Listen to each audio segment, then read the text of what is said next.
And the Nigerian National Petroleum Corporation has promised to maintain the current ex-depot price of petrol until the conclusion of ongoing engagement with organized labor. The corporation also revealed it's still paying about 120 billion naira as subsidy, which the NNPC GMD says is not sustainable. Is there really a solution to this problem? And what's the implication for investment? Let's talk to Ayodeji Ebo, now head retail investment at Chapel Hill, Dana. Mr. Ebo, great to have you.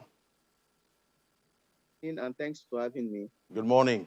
So the subject of removal of petroleum subsidy has been a lingering issue for years, and it's here again. What do you think is the way out this time? Yes, I think before even going directly on the way out, I'd like to just provide a bit of context.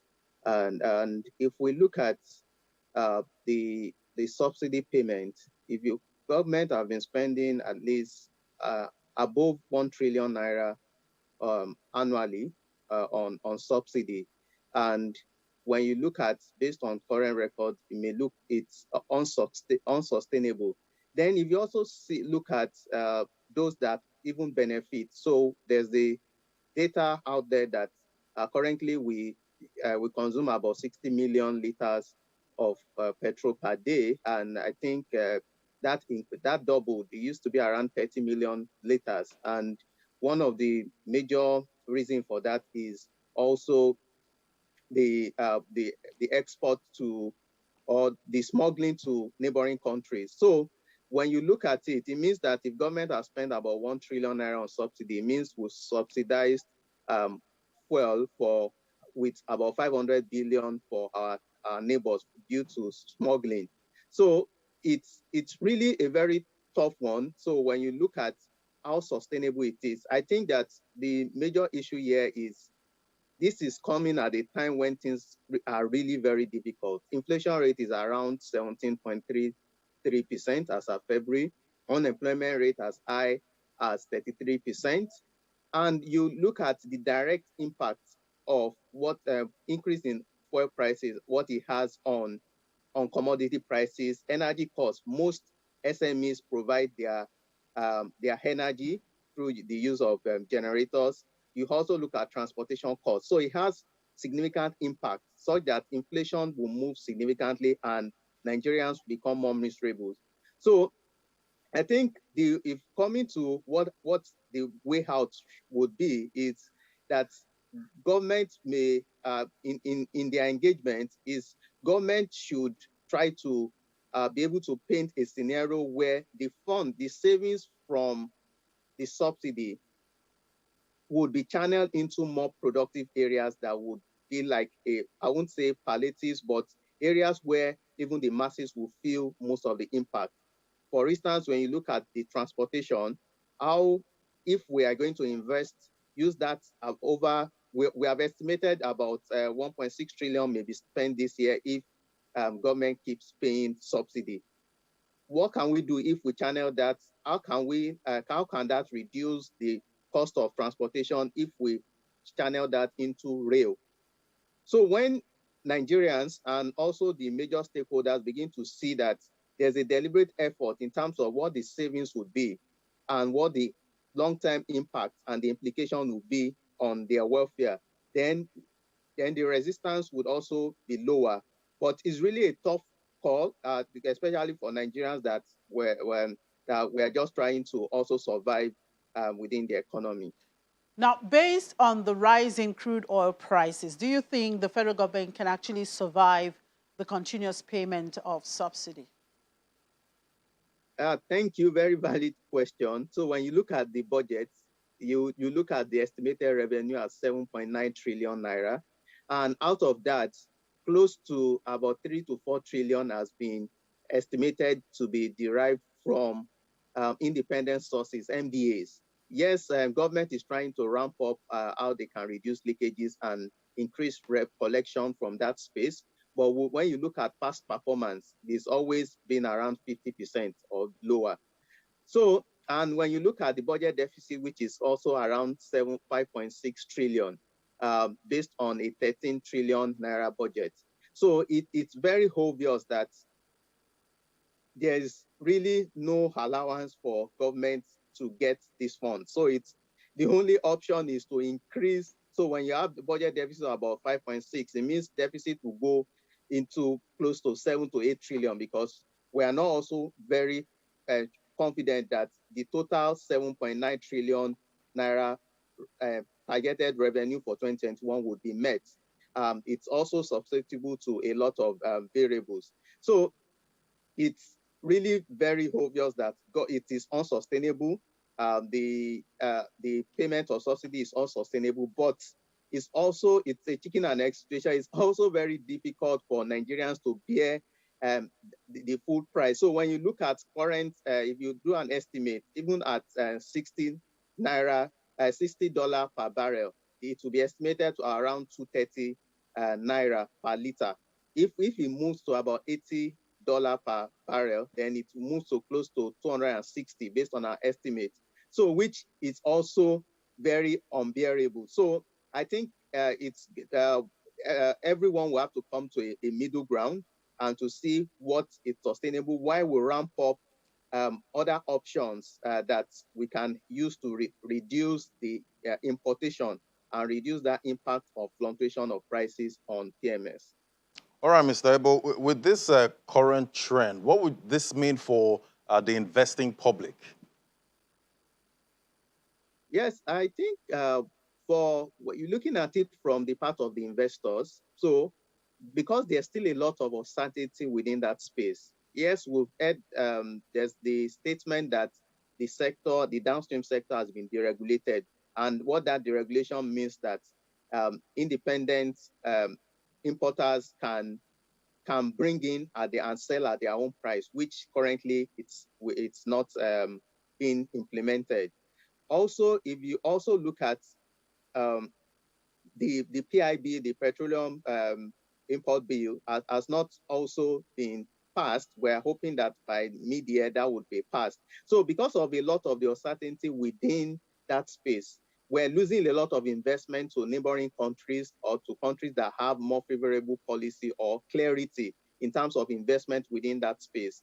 There's the Dangote refinery that we are hoping that within the next 1-2 years, that will also take off to reduce that importation, and that would also reduce the smuggling and also support the effects, because once demand when demand for importation of oil is also a major demand that impacts on the supply of effects. So we believe that there needs to be more clarity so that we can attract investment. And when we're able to attract investment, we'll be able to generate jobs. And even for the government, the tax royalties that they also get also increase, and will be able to support their non-oil sector revenue.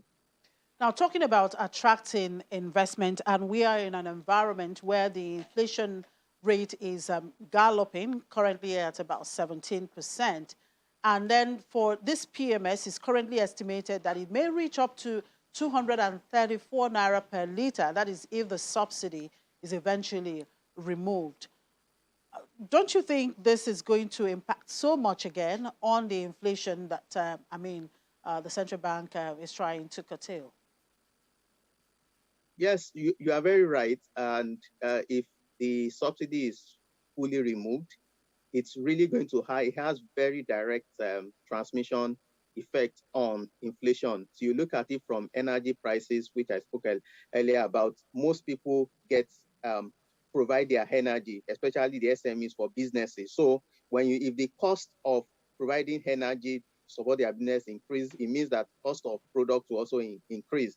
Transportation costs, despite a lot of the bottlenecks that it takes in terms of transporting from one region to the other, by the time you also had the fuel price, that would also increase. So we would see that would have significant impact on purchasing power. So when you see inflation, it's not impossible for inflation to cross over 20% if we see that significant withdrawal. And that is really going to be telling on the average Nigerian. So it's what can government do to reduce this impact? This is reality, it's here, but what can be done within the short to medium term to reduce the impact on businesses, on SMEs? If it's to also provide more intervention funds, and that would help reduce, will help cover a bit of that cost that most of the businesses would have to bear with, and would reduce that transmission to the customers, because that would really impoverish a lot of more Nigerians because of the increase in prices of goods and services. All right, so some have said that the setup of modular refineries will reduce the importation of fuel. What's your thought on this?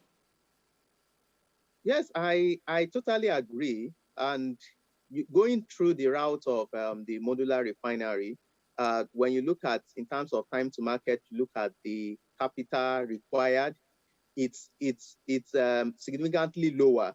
We can see how the Dangote refinery, it's a lot of investment, but also in the long run, it's also going to save costs for the country, and also for the investors. But I feel that based on available information, that about 25 licenses have been issued to come up with to set up modular refineries. So if this can be also be implemented, so we will be able to see it will be reduced cost, because when you also look at the cost, we export the crude, then we import the finished item. There's that cost of production that would have been added into it, as well as the cost of even bringing it into the country. So that, if we can also fast track that and see how we can provide further support for those that have been able to that won the the licenses for the modular refinery, then we may begin to see them produce maybe in bits, and that may reduce. I'm sure that by the time the subsidy is totally removed, we would see that significant drop even in our daily consumption, and that would also be able to have its own impact on price. All right, so you talked about investment. So do you hope to see more oil and gas companies list on the Nigerian Stock Exchange?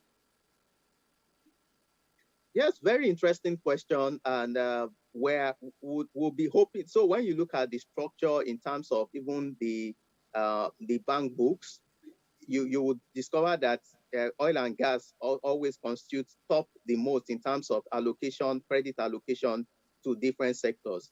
So we're hoping that this can also be replicated on the Nigeria Stock Exchange. But I know for most companies, what they'll be looking at is the appetite of the investors. The Nigeria Stock Exchange is trying its best to see how they can attract companies to list, but also the appetite of the investors. We saw, because of low yield last year, we saw that increase local participation, increase in participation in the equities market. So I believe that as we progress, and when we see improved appetite and positive sentiment towards the equities market, most companies will see it as a way to come and raise long-term funding, because when you look at most of the funding that most of these companies use, they are short-term funding from the banks and comes at double-digit rate. So if you are able to raise long-term funding, it will also help stabilize your business and make it more sustainable. All right, thank you very much, Mr. Ayodeji. We do appreciate your time. Always my pleasure. Thank you.